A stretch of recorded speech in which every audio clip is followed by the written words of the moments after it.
Bienvenidas, bienvenidos a un nuevo capítulo de nuestro podcast En Femenino y Plural, un proyecto audiovisual de Evercom.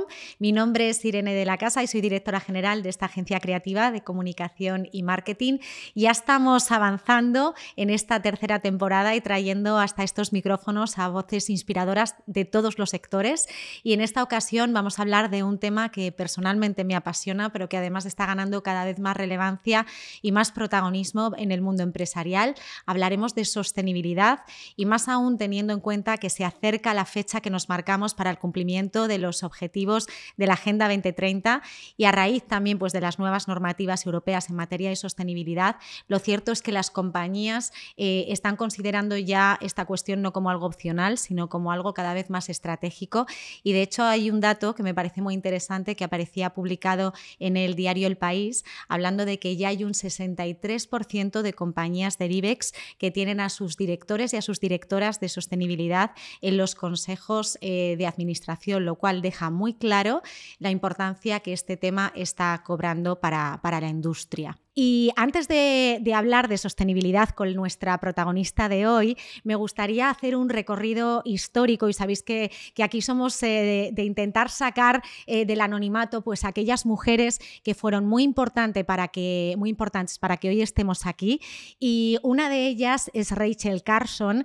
Ella escribió una obra llamada La Primavera Silenciosa y fue una de las primeras activistas en la construcción de una conciencia ecológica a nivel global. Es una persona interesantísima de la que vamos a conocer algunos datos más. Rachel Carson, bióloga marina y escritora estadounidense, fue una de las figuras clave en la creación del movimiento ambiental moderno. Nacida en Pensilvania en 1907, estudió biología y trabajó para el Servicio de Pesca y Vida Silvestre de Estados Unidos, donde comenzó a alertar sobre los efectos del uso indiscriminado de pesticidas y la contaminación ambiental. En 1962 publicó Primavera Silenciosa, una obra que sacudió a la sociedad al revelar cómo productos químicos como el DDT dañaban los ecosistemas y la salud humana. Carson enfrentó fuertes críticas de la industria química, pero su investigación rigurosa y su capacidad para comunicar ciencia con sensibilidad cambiaron la percepción pública.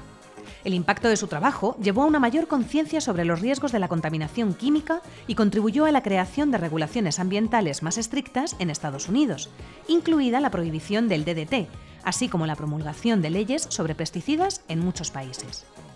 También influyó en la fundación de la Agencia de Protección Ambiental en 1970, en la celebración del Día de la Tierra y en la consolidación del movimiento ecologista que conocemos a día de hoy. Más allá de su impacto científico, Carson inspiró a generaciones con su defensa del equilibrio entre el ser humano y la naturaleza.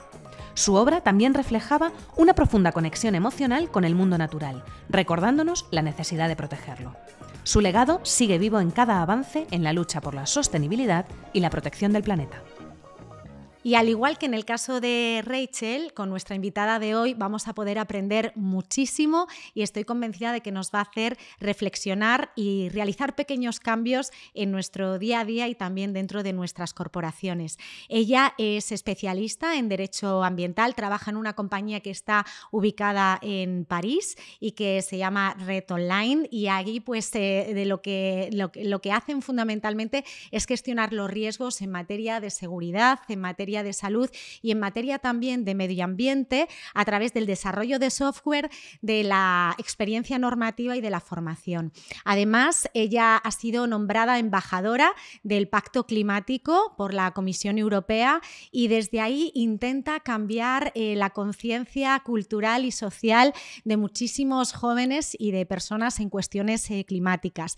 Colabora muchísimo con Purpose, con Naciones Unidas y también con TikTok, y han hecho un proyecto muy interesante del que luego nos hablará para intentar combatir la desinformación climática.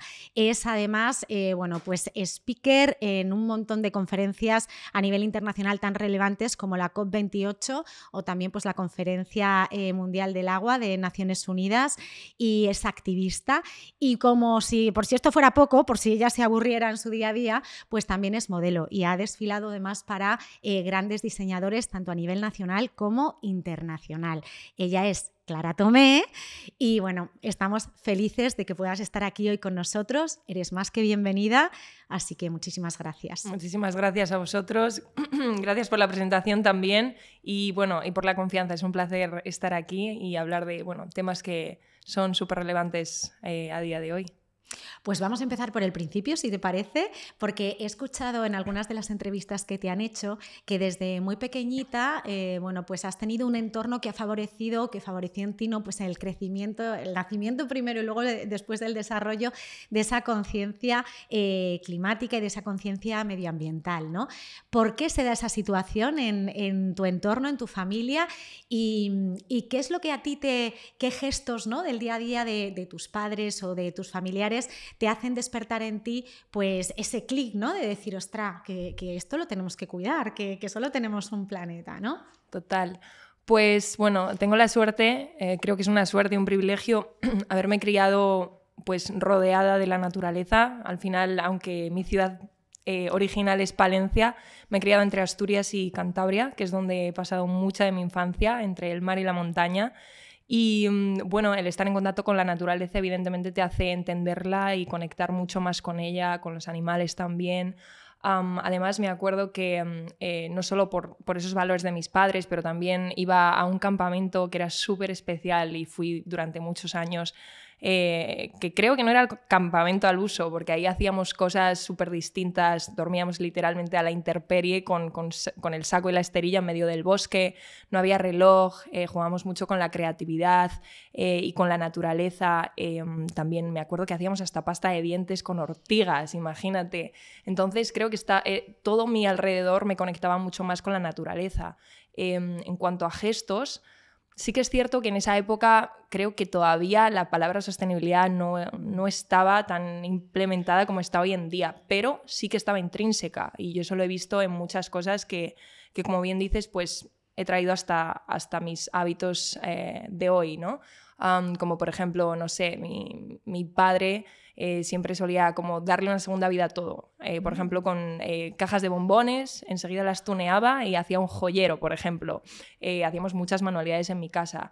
Me acuerdo también con los calcetines, que a veces pues tenían agujeros porque de tanto usarlos ¿no? En vez de tirarlos, lo que hacíamos era utilizarlos como trapos para limpiar. Entonces, como encontrar esa segunda vida, reutilizar las cosas, es algo que se ha hecho mucho en mi casa y que no se dotaba como bajo el término de sostenibilidad, pero sí era. Y yo creo que éramos mucho más sostenibles de lo que somos hoy en día. Desde luego muy avanzados también ellos pues para aquel momento, que es verdad que ahora lo conocemos mucho más y todos somos un poco más ecoconscientes, ¿no? Uh-huh. Pero en ese momento quizá no tanto. El hecho de ser alpinistas entiendo, bueno, pues que ayudaba, ¿verdad? A esa conexión con el mundo natural.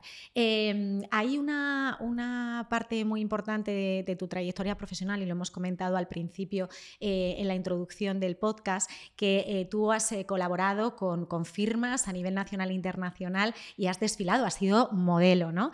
Y es verdad que yo cuando lo leí al principio pues te genera un poco de choque, porque es verdad que la industria de la moda es la segunda industria que más contamina, genera un montón pues de desechos, de desperdicios, ¿no? Que al final contaminan muchísimo y también en los procesos de producción se utiliza muchísima agua, etcétera, ¿no? ¿Cuándo se produce en ti? Porque me imagino que, claro, tú a lo mejor te metiste en ese mundo, ahora me lo contarás, y de repente dices, ostras, espera que esto puede que no esté coincidiendo exactamente, no está casando con mis valores, con mi propósito vital. ¿Cómo se produce ese clic? No, totalmente. Creo que, así como te digo que estaba muy conectada a la naturaleza de pequeña, durante mi adolescencia y cuando empecé como modelo me desconecté muchísimo. Creo que también, vivimos en una cultura en la que se impone mucho esa noción de éxito que es muy materialista y claro, yo veía revistas en Vogue y todo eso y entonces, yo asociaba eso al éxito. Cuando tuve la oportunidad de irme a Estambul, a viajar fuera, estuve trabajando allí y pensé que eso era la noción de éxito que yo visualizaba, el poder trabajar con grandes marcas, desfilar o incluso hacer revistas. Y muy rápido me di cuenta cuando volví, que me acuerdo además que tuve esta reflexión estando en una de mis playas favoritas, que es la playa de Gerra en Cantabria, que me recuerda mucho a mi infancia también. Y yo estaba pues visualizando, ¿no? Admirando toda la naturaleza que me rodeaba. Me acuerdo perfectamente cómo las montañas se fundían con el mar y con las olas. Y yo pensaba, ¿qué es lo que realmente quiero hacer? O sea, ¿cuál es mi propósito? Porque me doy cuenta de que la moda no lo es del todo. Yo ya traía conciencia ambiental un poquito desde que pasó lo del Amazonas en 2019, todos esos incendios, pero es cierto que fue ahí, en ese momento como de reflexión, de parar, de admirar lo que me rodea y decir esto es lo más importante, esto es lo que me da la vida y esto es lo que quiero proteger. Entonces fue ahí justo cuando decidí hacer mi máster de Derecho Ambiental y cuando empecé a investigar más y a educarme más sobre la crisis climática, sobre el impacto de la moda, porque, claro, yo, aunque no sabía exactamente el impacto que tenía, es cierto que a mí me chocaba porque decía, algo no tiene que estar bien aquí si yo estoy trabajando para el mismo cliente o la misma marca día sí, día también, y cada día hacemos 200 prendas y al día siguiente 200 prendas y al día siguiente decía, pero esto no se acaba nunca. Entonces, yo sabía que algo no estaba bien y a raíz de informarme, de educarme, es cuando pues, empecé a destapar todos esos datos y toda esa cortina de humo que, bueno, cuando se piensa en moda solo se ve las luces, el glamour, las revistas y todo lo bonito que es y no se ve todo ese residuo, ¿no? La cantidad de, bueno, también de impacto social que tiene en países del sur global y todas esas cosas que muchas veces pues pasan a un segundo plano. Y cuando ese clic se produce, porque al final muchas veces yo creo que estamos muy equivocados cuando no nos sentimos identificados con una determinada industria o algo en lo que estamos haciendo y lo que hay que conectar muchas veces es, oye, ¿cómo yo con mi propósito puedo intentar mejorar desde dentro este sector, ¿no?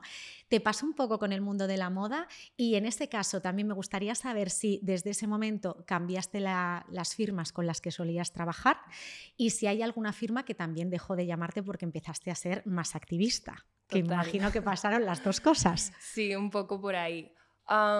Pues primero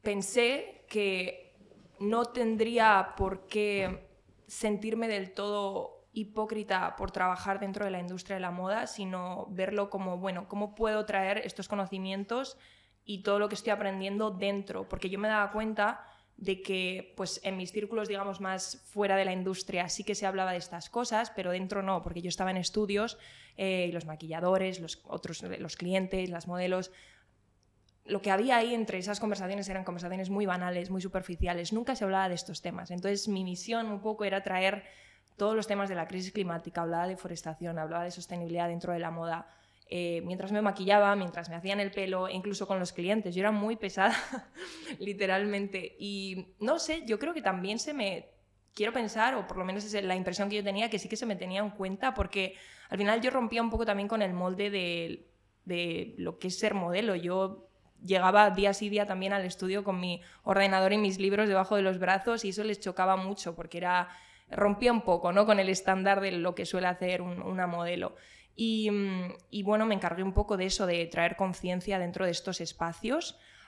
Respecto a si dejé de trabajar con alguna marca, sí. Obviamente había ciertos nombres con los que yo no me sentía cómoda para trabajar porque sabía el impacto a nivel global que tenían. Y sí he rechazado muchas, también con marcas quizás no tan conocidas, pero que todo lo que hacían era con piel de animal o con pelo de animal. No me sentía cómoda tampoco porque yo soy vegana, entonces pues no me sentía cómoda con toda esa crueldad que hay detrás muchas veces de estos materiales.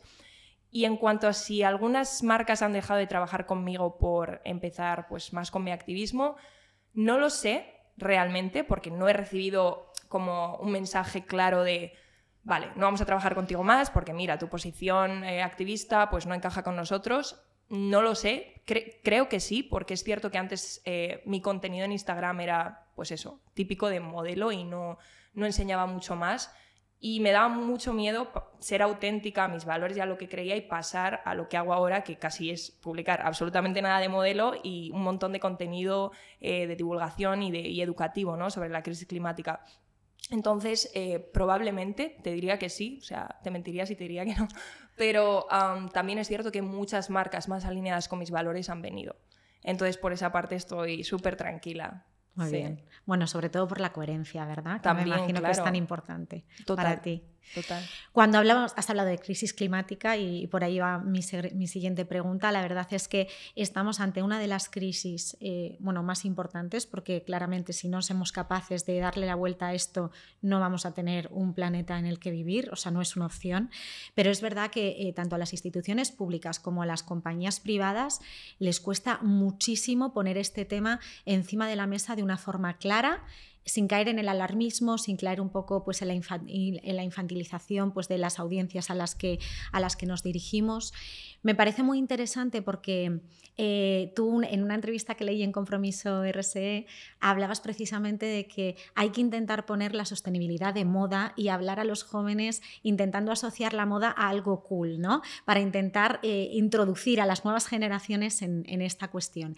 Y justamente has llevado a cabo un proyecto con Naciones Unidas y con TikTok, que al final pues, es una plataforma que va muy dirigida también a este público joven, intentando luchar contra la desinformación climática. Cuéntanos un poco cómo lo ves tú, cómo crees que hay que hablar a esas audiencias y en qué consistió exactamente el proyecto de TikTok y Naciones Unidas. Vale, creo que la comunicación es clave y siempre pienso que la manera en la que se ha comunicado la crisis climática años atrás ha sido un error totalmente, y creo que es muy estratégica también, o sea, hay que saber con qué audiencia estás hablando. Vosotras como un equipo de comunicación lo sabéis perfectamente que depende mucho qué audiencia y a quién tienes delante, pero así a grandes rasgos yo diría que hay claves, ¿no? en la comunicación de esta crisis, y una es dejar de hablar de el cambio climático o la crisis climática como algo abstracto y con datos fríos con los que la gente no conecta, sino asociarlo a realmente historias, personas y narrativas, porque claro que hay personas y comunidades que se están viendo afectadas y que también están desarrollando soluciones y siendo resilientes en sus comunidades. Y con eso sí conectas, porque son historias, son personas y son sentimientos y son realidades, y eso no lo puedes negar. Otra clave que yo diría es asociar las causas con las consecuencias estructurales.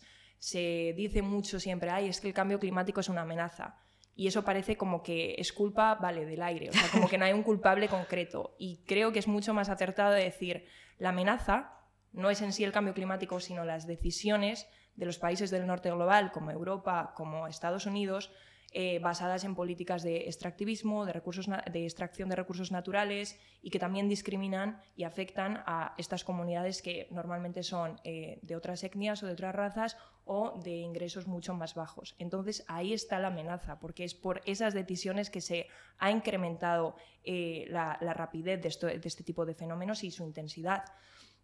También te diría que es clave un equilibrio entre enseñar el problema pero también las soluciones, porque evidentemente si solo enseñas los problemas hay gente que se paraliza y que no sabe cómo actuar. Entonces creo que es vital también mostrar que hay gente que lo está haciendo bien y encontrar comunidad y esperanza en eso. Respecto a lo del proyecto que hicimos con Naciones Unidas, fue toda una aventura para mí, porque yo estaba muy cómoda en mi ecosistema de crear contenido, en mi círculo, y de repente me lanzaron a la jungla, que era TikTok, que yo nunca había estado ahí. Y consistía un poco la campaña en luchar contra la desinformación y el denialism, que se llama en inglés, el negacionismo climático.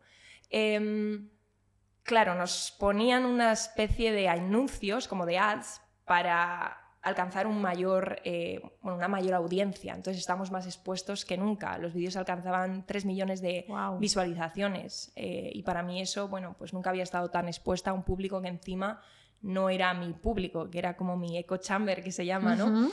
Y el feedback, evidentemente, pues fue heavy de gestionar, porque era mucho hate, Sí. Casi todos los comentarios eran negativos. Ahora sí, sin argumento ninguno, fundamento o rigor científico, también es cierto, o sea, yo siempre estoy abierta y feliz de poder debatir, siempre con pruebas, con argumentos científicos. Siempre traigo el arma cargada, ¿no? Llena de informes, de papers. Pero claro, estas personas, pues la mayoría no querían leerse un informe de 200 páginas del IPCC. Entonces, claro, no había manera de llegar a un acuerdo mutuo. ¿Y de qué edades eran esos haters? Yo creo que de todos, ¿Sí? Porque TikTok es abierto a todos. Me preocuparía bastante hacer un análisis y ver que la mayoría serían jóvenes, pero es que el problema con la desinformación es que empresas petroleras y empresas extractivistas, y hay investigaciones sobre esto, se han gastado billones en hacer marketing y en pagar incluso a científicos para que nieguen el cambio climático y para que hablen bien de los combustibles fósiles. Es que hay mucho dinero detrás y aún así la gente decía, no, es que te están pagando, por eso dices esas cosas. Y era completamente voluntario, o sea, ojalá me pagaran. Y yo pensando, no, o sea, esto es importante para mí, por eso lo comunico. Y por eso también lo traje al proyecto este que se llama EcoNextGen en Palencia, donde educaba también pues a chicos de entre 16 y 18 años sobre esta desinformación, pero también sobre greenwashing y otras cosillas, porque creo que es fundamental la educación aquí. ¿Y cómo te informas? O sea, ¿cuáles son tus fuentes? Porque estamos hablando de desinformación, que para nosotros también como agencia experta en temas de comunicación, la parte del relato es absolutamente fundamental. Y es importante también dar a las nuevas generaciones fuentes fidedignas de las cuales pues, poder extraer la información con un poquito más de rigor, y luego ya te haces tu composición del lugar, pero por lo menos accede, ¿no?, a la información relevante. ¿Dónde te informas de estas cuestiones? Normalmente son fuentes de organismos internacionales, principalmente el IPCC, los informes del IPCC, que es el panel intergubernamental del cambio climático, que lo componen cientos y cientos de científicos. Es como el más riguroso, al 100%. Luego tienes informes también de UNEP, del Departamento de Medio Ambiente de Naciones Unidas, de la Organización Mundial de Meteorología. Es cierto que todos estos informes no están en un lenguaje muy accesible, son un poco arduos, las cosas como son, pero es cierto que siempre hacen como una especie de formato un poco más... Tienes el tocho gordo que nadie se quiere leer, luego tienes un formato un poco más breve para, pues, sobre todo para la gente que nos gobierna, para que puedan leerlo y no se duerman, porque es muy difícil, evidentemente, son muchos datos y un lenguaje, ya te digo, muy complicado. Creo que habría que darle una vuelta a eso también para los ciudadanos, intentar traducirlo un poco, porque no cualquiera tiene esa capacidad. Sí. A mí me gusta mucho Forética, por ejemplo, porque creo que es como... Yo muchas veces cuando sale cualquier tipo de nueva regulación normativa, acudo a Forética. No me pagan por decir esto, pero es que la verdad es que me parece fenomenal cómo lo hacen, que es, te hacen un resumen muy claro de las cosas, en un lenguaje muy sencillo, muy fácil de entender, y te sitúan, ¿no?, un poco en el mapa, realmente. Sí. A ver, o sea, hay un montón. No solo tienes que irte a los organismos así como más internacionales, también tienes informes de universidades como Oxford que tienen reportes brutales. Incluso si nos vamos a medios de comunicación, te diría The Guardian, por ejemplo, es bastante ok. Y luego informes también de las propias organizaciones sin ánimo de lucro. Greenpeace tiene investigaciones e informes también muy brutales. Entonces, bueno, es saber buscar, no fiarte del primer vídeo de un negacionista que ves en TikTok y creerte que, bueno, que hay chemtrails porque ves pues rastros en el cielo y que el cambio climático no existe. Entonces, hay que contrastar. Creo que eso también es importante. Sí. No solo fiarte de una fuente, pero ver varias, claro, diferentes, ¿no? Y hacerte tu propia conclusión. Sí, yo creo que eso es una de las cosas que hemos perdido, quizá también porque consumimos muchas redes sociales, que está fenomenal, pero es verdad que el algoritmo te acaba enseñando aquella información que es más, pues que es más de tu línea, ¿no? Entonces es bueno ver cosas diferentes, incluso aunque no estés de acuerdo con ellas, porque por lo menos te pueden abrir un poco más la mente, ¿no? Claro. Agenda 2030, la verdad es que cuando se establecieron los objetivos, sí que es verdad que parecían muy ambiciosos, pero yo creo que todos pensábamos que eran más, que éramos más capaces de conseguirlos, ¿no? Y ahora, estando muy próxima a la fecha, que nos quedan pues 4 años y medio aproximadamente para llegar, es cierto, pues que hay algunos ODS donde estamos un poco mejor, pero hay otros donde estamos muy lejos, ¿no? Bueno, en España la verdad es que yo creo que hemos hecho bastante bien los deberes, porque hemos conseguido pues mejorar, ¿no?, el número en el listado de los 167 países que estamos en relación pues a los diferentes ODS y a su cumplimiento. Estábamos en la posición, creo que 30 en el año 2016 y ahora estamos en la posición 14ª, lo cual, pues es un trabajo interesante el que se ha hecho ahí. Y es cierto que hay algunos ODS, como es el de igualdad de género, que es el ODS 5, donde estamos un poco por delante, ¿no?, de otros países europeos, pero es verdad que todavía hay otros ODS como el 1, pues de la pobreza infantil, que no solamente está mejorando, sino que está sufriendo un retroceso, o también pues el ODS 3 de salud y bienestar, o el ODS 7 7, que hace referencia pues, al acceso a las energías de una forma pues, asequible, a las energías no contaminantes de una forma accesible y asequible. Tú que al final bueno, pues estás mucho a nivel internacional hablando pues, con otros países, ¿cómo ves el trabajo que está haciendo España respecto a esos otros países y cómo podríamos intentar seguir mejorando para llegar pues, a esos primeros de la lista, que son siempre los nórdicos en casi todo? ¿Qué trabajo podríamos hacer ahí, Clara? Pues, a ver, evidentemente no hay que quitar toda esa evolución, ¿no? No hay que quitarle peso a esa evolución que ha experimentado España. Creo que sí hay algo que puede aprender, como tú dices, de los países, pues, de otros países europeos, ¿no? Quizás más es en tema te diría yo, de políticas o de legislación. Por ejemplo, Francia tiene políticas y legislación bastante provocativas, diría yo, y bastante guays. Pero si hay que fijarse en alguien, que siento yo que por cómo concibimos nosotros la sostenibilidad, la asociamos mucho a términos como la innovación o las nuevas tecnologías. Y yo siento que una sostenibilidad verdadera no necesita siempre construir más cosas y basarse solo o recaer solo en las nuevas tecnologías, que son importantes, ojo, pero no es lo único, porque muchas veces para construir estas nuevas soluciones, muchas veces renovables, también se necesita extraer muchos recursos naturales y destrozar mucha biodiversidad. Entonces, me gusta esta pregunta porque yo, en vez de mirar arriba a los países nórdicos, miraría abajo, miraría al sur global, miraría a países de Latinoamérica, miraría a comunidades africanas. Creo que esa es lo que yo veo que es la verdadera sostenibilidad para mí, porque no se basa en construir más, sino en conservar lo que ya tenemos, los ecosistemas, y en unos valores de reciprocidad con la naturaleza, de colaboración, de cuidado mutuo y de entender que tanto yo necesito la naturaleza como ella me necesita a mí. Entonces creo que son valores que cuesta implementar aquí, evidentemente, porque la sostenibilidad, tal y como la entendemos nosotros, entra dentro o está incubada dentro de este sistema capitalista. Al final se dan de bruces, porque el sistema capitalista, todos sabemos que uno de los pilares que tiene es el crecimiento exponencial e infinito, cosa que no es posible dentro de un planeta con recursos finitos. O sea, contradice los mismos pilares de la propia sostenibilidad. Por tanto, es como un pez que se muerde la cola.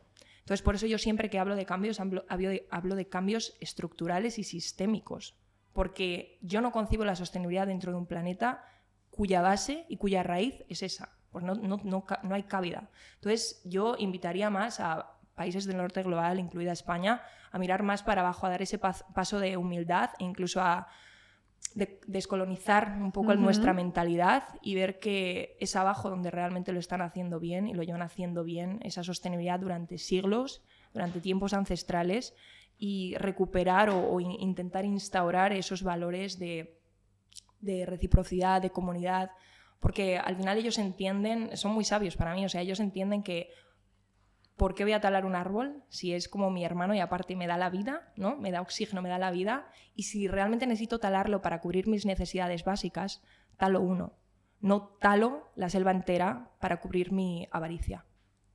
Es muy interesante y además creo que hay ciertos modelos que a lo mejor no conoce todo el mundo, pero estoy segura de que tú has oído hablar de la economía regenerativa, del tema del capitalismo sostenible. O sea, que creo que también hay fórmulas para intentar ir hacia un modelo estructural de base que genere riqueza, pero que sea una riqueza más sostenible y más igualitaria para todos, ¿no? Quizá. Hay uno de ese del que tú hablas muchísimo y le pones mucho foco, y no me extraña que es el ODS 6, ¿no? Donde hablamos pues del acceso, ¿no? Pues al agua potable y a los saneamientos de toda la población. Y sí que es verdad que cuando vemos los datos, a mí preparando la entrevista pues con el equipo, la verdad es que hubo un dato que me sorprendió muchísimo, y es que 4.400 millones de personas, que es la mitad de la población mundial, no tienen acceso al agua potable, ¿no?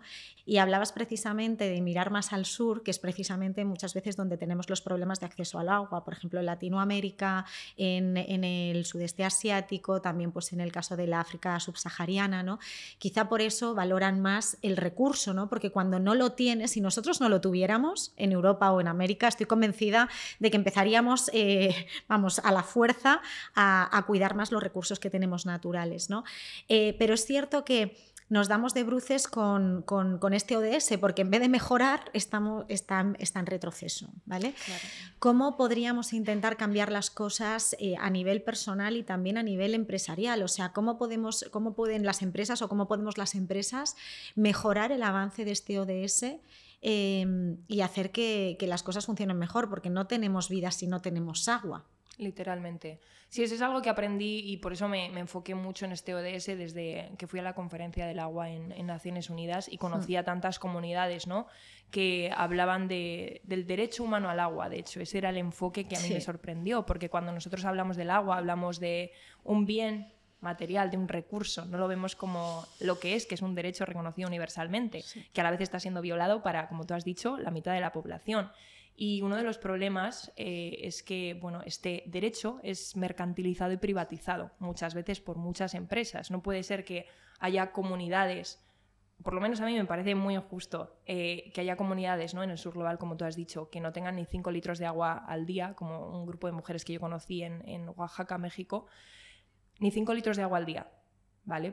No solo para beber, para ducharse, para cocinar, nada. Y luego tengas a grandes empresas que todos conocemos quitando agua de esos cuerpos acuáticos como son ríos, como son acuíferos, para embotellarla. Y para que nosotros sí tengamos acceso a esa. Entonces, claro que hay agua, el problema es que no está bien distribuida. Y también es cierto que obviamente cada vez, no es que haya menos, pero pues también la crisis climática tiene un efecto importante por todos los temas de sequía. Y es muy importante ver la crisis climática como una crisis del agua, de hecho, porque si te fijas, la mayoría de desastres naturales están relacionados con el agua, o por falta de ella, en tema sequías, o por exceso en tema inundaciones. Entonces es muy importante como encajar ese foco. Respecto sobre qué podemos hacer nosotros, yo creo que ya la narrativa a mí por lo menos no me convence, a pesar de que es importante porque tienes que inculcar esos valores, sobre todo en la gente joven, pero en todos, lo de cerrar el grifo mientras te lavas los dientes, darte una ducha de 5 minutos. Pero ya en este punto, y te soy muy honesta, me parece que eso no es una solución sistémica, ¿me entiendes? Vale. Porque claro que tiene un impacto, pero muy pequeño, si luego hay, como te digo, empresas que quitan agua a estas comunidades pero a mansalva, o si hay gobiernos que no imponen políticas de gestión del agua o de reutilización del agua.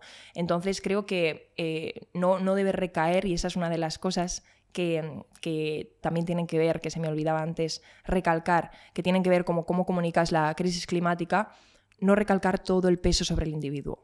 Porque aunque tenemos un impacto, la responsabilidad ya sabemos quién la tiene, y no puede recaer todo ese peso porque además no todos tenemos los mismos recursos, ni la misma educación, ni el mismo tiempo para hacer pequeños esfuerzos. Hay gente que sí, y yo, que considero que estoy en una posición privilegiada, los hago en toda la medida de lo que puedo, pero tienen que ser también las grandes empresas las que lo hagan, y implementarlo también en esos valores. Sobre lo que decías, por ejemplo, ¿qué pueden hacer las empresas? Pues muchísimas cosas, y creo que no solo reducir el agua o intentar, reducir el consumo de agua en sus operaciones. Hay muchos ejemplos, por ejemplo, te pondría, aunque también es una empresa muy grande, pero es verdad que está haciendo las cosas bien para el tamaño que tiene, Patagonia tiene muchísimos proyectos activos donde ayudan a comunidades con temas de gestión de agua, conectan también al consumidor para que pueda donar directamente a este tipo de proyectos o de comunidades. Creo que es importante ir un poco más allá de lo típico de, reducimos el agua en la empresa y ya está, o reducimos el plástico, cosas así, ¿no? Creo que lo que se puede hacer es intentar, a nivel responsabilidad social corporativa, intentar ver si se pueden abrir proyectos o apoyar proyectos de comunidades que están enfrentando esta crisis del agua, como en Guatemala, por ejemplo, o en el Sáhara, intentar ayudarles ahí, intentar, que una parte de los beneficios económicos, de los rendimientos, vayan a esos proyectos. Creo que es una manera mucho más eficaz que simplemente reducir el agua en las operaciones diarias. Muy bien, pues nada, oye, esto nos sirve un montón para nuestras políticas también en Evercom, y espero que para las de muchos de nuestros clientes. Clara, tú desempeñas un papel muy importante a nivel mundial, al final eres embajadora del Pacto Climático. ¿Cómo es esto? O sea, ¿cómo esto sucede en tu vida? Y oye, cuando te llega esta... para mí es un regalo, pero también es una súper responsabilidad. ¿Cómo lo gestionas y ¿Y qué rol desempeñas realmente como activista y como embajadora del pacto? Pues la verdad que fue una oportunidad increíble cuando me lo dieron, me estaba súper feliz y bueno, mi rol en verdad es completamente voluntario, como el del resto de embajadores, pero consiste en representar un poco a ese Green Deal, a ese pacto europeo y a lo que persigue en forma de concienciación, de divulgación. Nos da mucha libertad luego también a la hora de crear proyectos. Hay embajadores por toda Europa y todos haciendo cosas increíbles a nivel local. Y en sectores súper diversos. En España hay unos cuantos embajadores, casi todos en Valencia, diría yo, pero también muchos repartidos por ahí. Y creo que lo más increíble de ser embajadora es esa comunidad, es ver que hay más gente haciendo cosas increíbles alrededor de toda Europa y sobre todo gente joven. Y evidentemente también pues, hay responsabilidad porque tienes acceso a mesas redondas y a poder hablar con nuestros policy makers y nuestros representantes a nivel europeo. Y claro, hay que mantener la diplomacia, evidentemente, cosa que yo estoy bastante entrenada por estar en ciertos sitios y saber cómo pues, tener estas conversaciones o reflejar un poco tus preocupaciones. Y cuesta cuando ya llevas 3 años un poco de lucha y ves que todavía hay cosas con las que no se avanzan. Entonces creo que sí que tenemos una mano un poco dentro, pero no llega a ser del todo no se tiene en cuenta todo lo que me gustaría. Creo que es una inclusión muchas veces un poco simbólica y me gustaría que fuese mucho más activa. Es cierto que todos juntos trabajamos para que sea más activa y vemos como poquito a poco se nos va teniendo un poco más en cuenta, pero que mínimo que si los jóvenes, que son los que vamos a ser pues, los futuros líderes y nos estamos jugando literalmente nuestro futuro, tengamos una voz realmente activa en estos espacios, que no sea simplemente simbólica. Y si son espacios, bueno... Te quiero preguntar sobre esto, porque al final es verdad que son espacios, estamos hablando antes lo hemos comentado, ¿vale? De la COP, o sea, es que al final son cosas pues, ¿no? donde hay pues, cargos importantes, gente pues, que tiene una edad mucho más avanzada, mucha experiencia, bueno, pues que son decision makers en sus respectivos países. Y ahí tú, ¿cómo te sientes? Porque claro, estamos hablando de mujer jovencísima, en un entorno de esas características. ¿Cómo lo vives tú? Es que esta pregunta que me la hagas justo ahora... Sí. O sea, claro, es que han pasado cosas y no sé si querría hablar de esto, pero bueno, sí, ¿por qué no? Hasta ahora no he tenido ningún problema, siempre me han dado... Bueno, siempre me he sentido bien, la verdad. No ha sido lo mismo para compañeras mías, activistas, sobre todo en espacios como la COP o en otros espacios, por muchos temas, no solo por ser mujer, sino por temas de raza también. La Exacto. Inclusión de mujeres y sobre todo mujeres indígenas en temas de política climática, cuando son las más afectadas, es nula. O sea, es nula, lo hemos visto en muchas COPs atrás, entonces hay mucho que cambiar. Ahora, hace relativamente poco, como una semana, de hecho, nunca me había enfrentado a algo personalmente. Lo había escuchado, pero nunca me había enfrentado a algo personalmente. No sé si es por ser mujer, pero te mentiría si te dijera que no pienso así.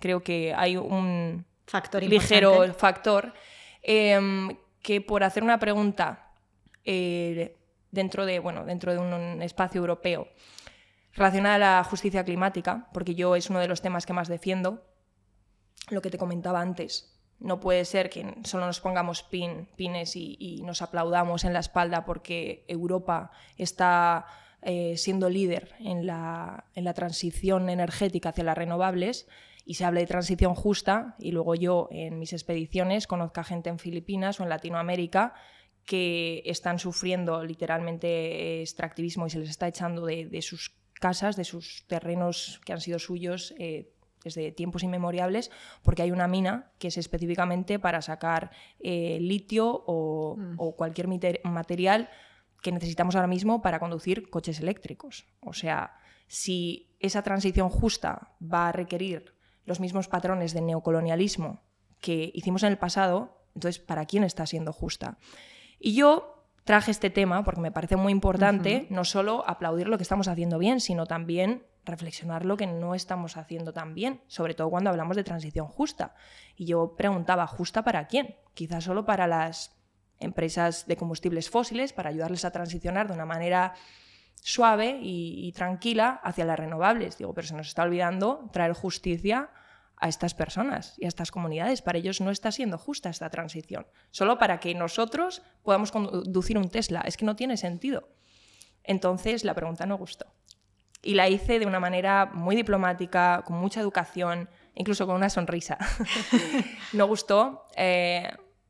Y sé que, bueno, se dijo que yo había tomado mucho espacio, como she's taking too much space always, cosa que no es verdad porque nunca me habían dado espacio para hablar, a pesar de que siempre intento colaborar en todo lo que proponen. Siempre intento proponer cosas, proponer ideas. ¿Necesitáis un moderador? Yo voy. Nunca me han elegido para nada. Y simplemente por hacer una pregunta que creo que debía hacerse, pues sé que no gustó dentro y todavía no sé las consecuencias que va a tener. Lo sabré pronto y cuando lo sepa, pues quizás haré público la pregunta, cómo fue todo y todo, bueno, todo lo que se dijo detrás, porque siento que esa pregunta, si la hubiese hecho quizás, no lo sé, hay gente que no opina como yo, pero siento que si la hubiese hecho porque era hacia una persona mayor y un hombre blanco, entonces creo que si lo hubiese hecho quizás un chico, no hubiese pasado lo mismo. Pienso, realmente. Bueno, fuiste muy valiente haciendo esa pregunta y desde luego para abrir una conversación y ponerla encima de la mesa, que también hay argumentos a lo mejor pues para dártelos o para ver qué podemos hacer mejor. Yo siempre digo, ¿no?, que al final la sostenibilidad, o en este caso pues la parte más relacionada con el medio ambiente o la cuestión climática, no somos perfectos. Tenemos que intentar ir hacia un camino de mejora y obviamente nos vamos a encontrar en el camino con muchísimas contradicciones porque también es un camino muy complicado, ¿no?, en el que hay que equilibrar muchos aspectos, pero desde luego me parece valiente que la pusieras encima de la mesa. Te quería preguntar, porque hemos hablado también de los jóvenes mucho, ¿no?, y has hecho un proyecto súper bonito con la Diputación de Palencia, intentando pues por el Día de la Tierra, y estuviste dando charlas, ¿no?, en institutos a alumnos de secundaria para hablar, bueno, pues de cuestiones climáticas. También les diste herramientas para poder detectar, ¿no?, las informaciones, pues el greenwashing, o no, a mí me gusta hablar a veces de ecopostureo, pero bueno, me parece muy interesante cómo les vistes a ellos. ¿Qué sensaciones te llevaste? O sea, bueno, las positivas y las a lo mejor que tenemos que trabajar más. Cuéntanos un poco qué tal fue esa experiencia, porque creo que para ti es muy importante sembrar, porque es verdad que ahí es donde vamos a ver el cambio de las siguientes generaciones, de la Z y ya no de la Z, de la alfa, ¿no? Claro. Sí, no, totalmente. Por eso uno de mis trabajos y de mis enfoques es la educación, porque cuando hablo de cambios sistémicos, una de las soluciones es la educación. La verdad fue muy bien, el feedback fue increíble. Este año repetimos, de hecho, ahora en un mes empezamos otra vez. Esta vez está más enfocado al agua también, el impacto de la moda y el agua. Pero en general, bueno, sí que me sorprendió la falta de concienciación. Al final, Palencia es una ciudad muy pequeña y sí que, pues, por ejemplo, términos como greenwashing o fast fashion no tenían ni idea de lo que era. Pero bueno, también entiendo que es una ciudad pequeña, aunque sí que es cierto que hace poco di una charla sobre lo mismo en una ciudad pequeña en Alemania y la conciencia era otra, estaban muy avanzados. Pero el feedback fue muy bueno porque creo que, bueno, al hablarles en su mismo lenguaje, al hablarles de redes sociales, al hablarles de cosas que conocen del día a día, del impacto de los hauls, la cultura de los hauls, ¿no?, en redes sociales, todas estas cosas de influencers, ese lenguaje es el que entienden. Y yo también lo entiendo porque pertenezco, o sea, somos solo 2 o 3 generaciones más arriba. Entonces creo que eso le escala mucho y también porque lo hago muy dinámico. Sobre el greenwashing, esa es como la parte favorita de mi charla, porque como que los entreno, ¿no?, primero a que sepan lo que es y segundo a cómo identificarlo. Y luego hacemos como una especie de juego donde ellos tienen que decirme si es greenwashing o no, con ejemplos reales, de empresas y por qué. Y siempre funciona. O sea, lo cogen a la primera y además eso, se vuelven muy desconfiados también. Y eso me gusta porque necesitan desarrollar ese critical thinking que es vital, porque hasta yo, que creo que soy experta en sostenibilidad, no sé, pero experta en greenwashing sí soy, que yo lo veo a la legua. Es cierto que a veces incluso como a primeras, estoy en un supermercado, en una tienda o cualquier, a primeras siempre voy a lo bio, a lo eco, a lo conscious, pero voy a ciegas, ya luego soy consciente, pero es cierto que si no sabes, lo primero que ves es el packaging y no todo el mundo otra vez tiene o la educación o el tiempo para ponerse a mirar, para saber si esto sí o no. Pero con el programa yo creo que por lo menos sí que les funciona, ¿eh? Sí que lo cogen, lo pillan rápido, así que estoy muy contenta con eso. Qué chulo, y la verdad que importante también acercarles a los chavales en los institutos la realidad de otra manera. De hecho, hace 2 días me escribía una amiga mía que trabaja, es profesora en instituto, y me decía que había tenido una de las experiencias profesionales más bonitas de su carrera porque habían ido unos chavales de un centro de inmigrantes a contar su historia. Entonces, claro, es que ahí el impacto es brutal y ellos lo ven porque estás hablando, es lo que tú antes decías, ¿no? El cambiar el relato, la narrativa, para que realmente estemos hablando de personas, no de cifras que no te aportan absolutamente nada. Ahí estaban viendo las historias de los chavales. Entonces, claro, cuando ves pues es que no hay más sitio para los inmigrantes, es que hay que regularlo, es que, estas políticas que al final puedes estar de acuerdo con los argumentos generales porque lo ven en una información, y cuando ven la historia, ahí no puedes apartar la mirada, ¿no? Claro. Te cambia completamente la percepción, y me parece muy interesante ese trabajo, desde luego, en los colegios, en los institutos, para sembrar desde la base, ¿no? Sí. Y vamos a ir terminando ya, pero antes de dejarlo, pues me gustaría hacerte una última pregunta, porque al final, oye, estás metida en muchísimas historias a nivel internacional, hablando en unos foros donde realmente están sucediendo y están pasando las cosas importantes, o por lo menos las políticas que queremos, pues que nos gobiernen y que hagan que la situación cambie, y tienes ahí un reto muy interesante. Y fíjate, me gustaría saber si alguna vez has sufrido un poco ese eco-anxiety, ¿no?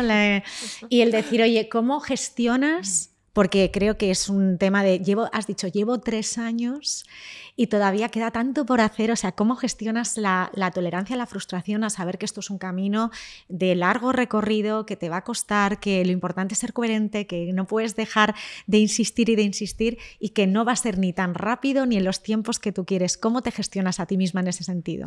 Bueno, no soy muy fan de la palabra ecoansiedad. Yo ¿Vale? sé que está muy instaurada. Es cierto que yo no soy muy fan porque la veo, y lo hablaba el otro día con un psicólogo que trata estos temas, allí de hecho en la Comisión Europea, porque yo le dije, ¿no es un concepto un poco privilegiado? Digo, porque no es lo mismo sentir ansiedad dentro de una infraestructura sólida como las que tenemos aquí y con problemas que se ven un poco lejanos, sin contar lo que ha pasado en Valencia, evidentemente, que estar día a día enfrentando estas cosas. Porque si tú le preguntas muchas veces a la gente o a las comunidades que enfrenta esto, te dicen, ¿qué es eso de ecoansiedad, no?